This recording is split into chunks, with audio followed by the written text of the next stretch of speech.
Good afternoon, and welcome to another exciting Parent University, 8 tips for teaching grammar at home without a worksheet. Tip 1.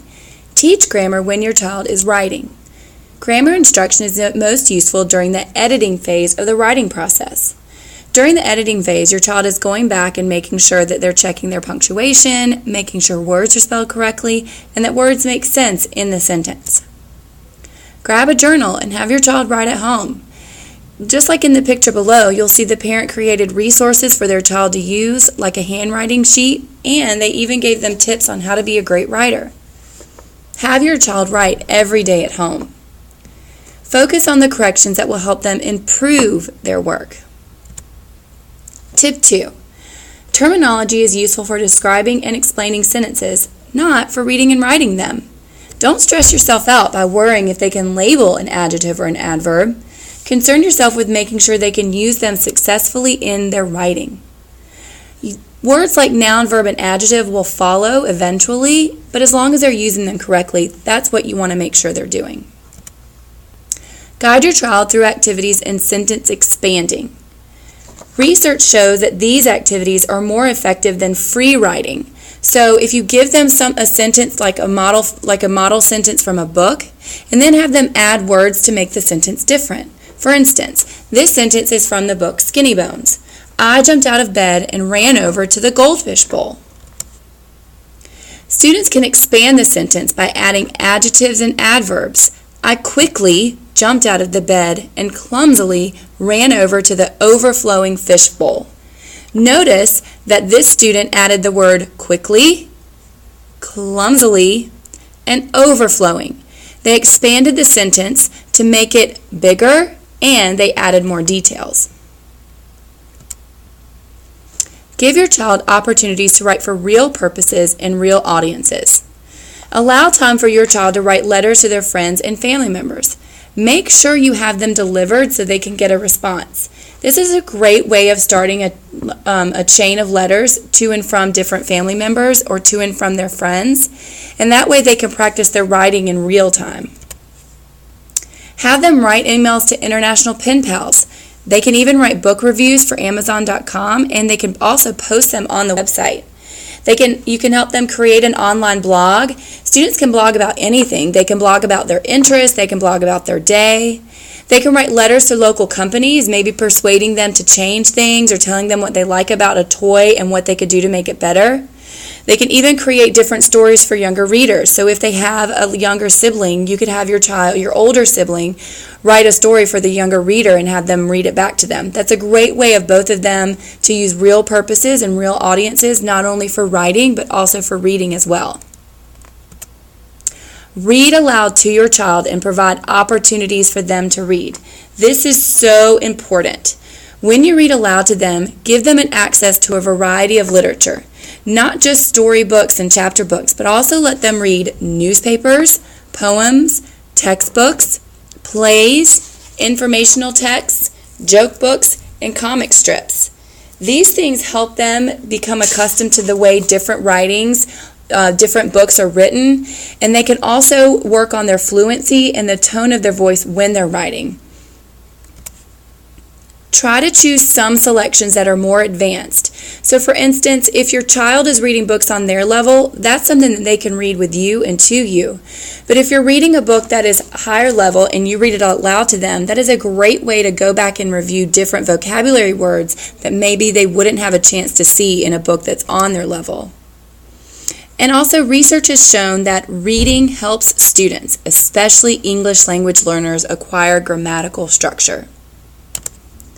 Let your child explore and play with language, considering various ways of expressing an idea. So here again, we have a model sentence from the chapter book Esperanza Rising. When she realized she was crying, Esperanza wiped her eyes with a shawl. You can go back and change the sentences so that they're different. So they can look at the sentence and say, how would I write that differently? When she realized it was raining, she covered her head with a book. So you can take out the word shawl and change it to something else that she might have covered her head with. When he realized it was snowing, he ran to find his sled. In this sentence, they changed it from a girl to a boy, and they even changed the type of weather and what he would use in that weather. That is a great way of changing the vocabulary and having them think differently about the sentence. 7. Let your child become a sentence collector. This is by far my favorite tip. As your child reads authentic texts at home, and remember the authentic texts were newspapers, they could be recipes, they could be comic strips, joke books. Encourage them to collect sentences that are interesting to them. Display these throughout your house. Put them on your refrigerator, put them on the bathroom mirror, in the car, on the back of the seat in the car. Anywhere where your child is looking at them. And then throughout the day, have your child read those sentences to you, or even you read those sentences to them and ask them questions. Like, why did they like that particular sentence? What made them decide that was something that was interesting? How is it different from maybe other sentences that they picked out? What in that sentence, grammar-wise, is different? What in the subject of that sentence is different? How did the author use this sentence? So that's a great way of working on comprehension as well, because then they're having to go back and think about where did they see that sentence in the book? And what different parts make up the whole sentence? And again, this is a place where you can pick out the subject, the predicate, the different nouns and verbs, and different parts of speech. Number 8, study language as a whole. By studying how language works, these are different ways by how words enter our language, how words change over time, why people speak differently. So that's another thing, why maybe we have different tones in our voice, why we may have different accents. Even in the United States, people say different words like pop for soda, so it's different in different places. When people speak differently. This is a good way to teach them about different words they use maybe when they're speaking with their friends versus different words they use when they're at school talking to a teacher or when they're speaking to adults. How the meaning of words can change over time, and how nonverbal communication works.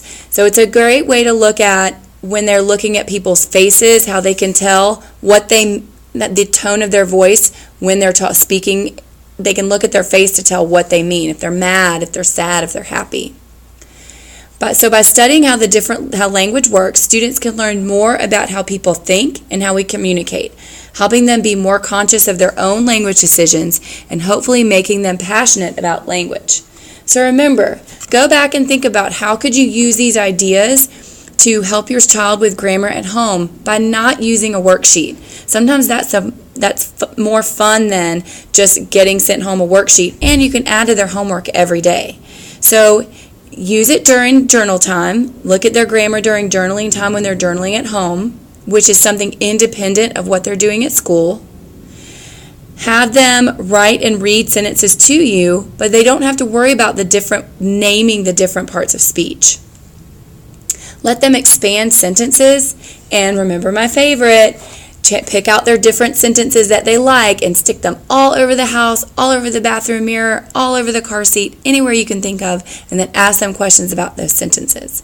I appreciate you joining me today. If you have any questions about grammar or want to know more, please feel free to email me at terry.davis@cobbk12.org.